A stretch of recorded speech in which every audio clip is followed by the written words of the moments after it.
Hi guys, வணக்கம். Welcome back to my channel. நான் இன்னைக்கு என்ன செய்ய போறேன் அப்படின்னு பார்த்தீங்கன்னா எக் பிரியாணி செய்ய போறேன். அதுவும் வீட்டில் இருக்க இன்க்ரீடியன்ஸை வச்சு சிம்பிளாக குயிக்காக பட்டுன்னு சட்டுன்னு செஞ்சு சாப்பிட்லாம்.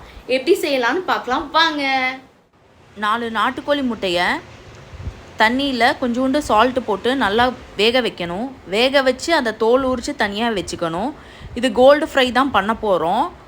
இதை இதுக்கு முன்னாடி பார்த்திங்கன்னா ஸ்பெஷலான இன்க்ரீடியன்ஸு பிரியாணிக்கு மசாலா நம்ம ரெடி பண்ணலாம். அதுக்கு பார்த்திங்கன்னா பெப்பர் 15 நோஸ், அப்புறம் பார்த்திங்கன்னா சீரகம், சோம்பு, பட்டை, லவங்கம் இதெல்லாம் வெறும் வாணலியில் நம்ம ஃப்ரை பண்ணி தனியாக எடுத்து வச்சுக்கணும்.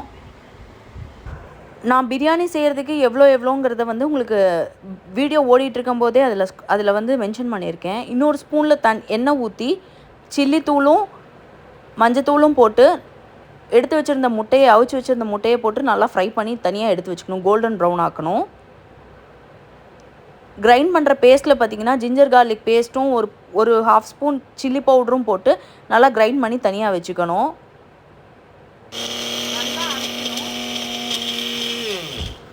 ஒரு குக்கரை அடுப்பில் வச்சு 1 spoon ghee, 1 spoon refined oil போட்டு அதுக்கப்புறமேட்டு வாசனை திரவியங்கள் பட்டை, லவங்கம், கிராம்பு எது வேணுமோ உங்களுக்கு வாசனை எது பிடிக்குமோ அதை போட்டு அது கூடவே பார்த்திங்கன்னா ஆனியன், டொமேட்டோ ரெண்டையும் போட்டு நல்லா ஃப்ரை பண்ணணும். நான் கலருக்காக மஞ்சத்தூள் தான் போட்டிருக்கேன். அதுக்கப்புறம் நம்ம அரைச்சி வச்சுருந்த விழுதை எடுத்து அதில் போட்டு நல்லா ஃப்ரை பண்ணணும்.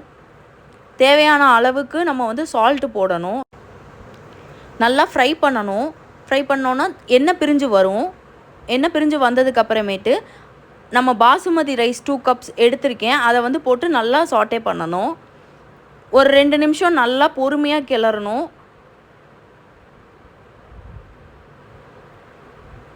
அதுக்கு 3 கப் தண்ணி ஊற்றணும். நாங்கள் எங்களுக்கு காரம் பத்தலை, சால்ட்டு பத்தலை அதெல்லாம் போட்டு இப்போயே செக் பண்ணிக்கணும். உப்பு காரம் எல்லாம் செக் பண்ணிவிட்டு முட்டையை தூக்கி போட்டு நல்லா ஃப்ரை பண்ணணும். நல்லா ஃப்ரை பண்ணதுக்கப்புறமேட்டு நல்லா இஞ்சினதுக்கப்புறமேட்டு குக்கர் மூடி போட்டு 1 விசில் வரைக்கும் விடணும். ஸ்டீம் எல்லாம் அடங்கினதுக்கப்புறம் எடுத்தோம்னா நம்ம முட்டை பிரியாணி ரெடி. வாங்க இதை எப்படி பிளேட்டில் ட்ரான்ஸ்ஃபர் பண்ணி எப்படி இருக்குதுன்னு நம்ம சாப்பிட்டு பார்த்து சொல்லலாம். இது பார்த்திங்கன்னா சைட்லேருந்து எடுக்கணும். அதுக்குள்ளே அவசரப்பட்டு ஃபஸ்ட்டே எடுத்துட்டாங்க, ஸோ கட் ஆகிடுச்சு. நீங்கள் சைடில் இருக்கிறது எல்லாத்தையும் எடுத்து நல்லா ஒரு கிளறிட்டு ஒரு பிளேட்டில் ட்ரான்ஸ்ஃபர் பண்ணிவிட்டு நான் ரைத்தாவோட சாப்பிட்றோம். நீங்கள் உங்களுக்கு வெஜ் அண்ட் நான்வெஜ் காம்போ இருந்ததுன்னா நீங்கள் அதை வச்சு சாப்பிட்லாம். இதுக்கு ரைத்தா காம்பினேஷனே பெஸ்ட்டு.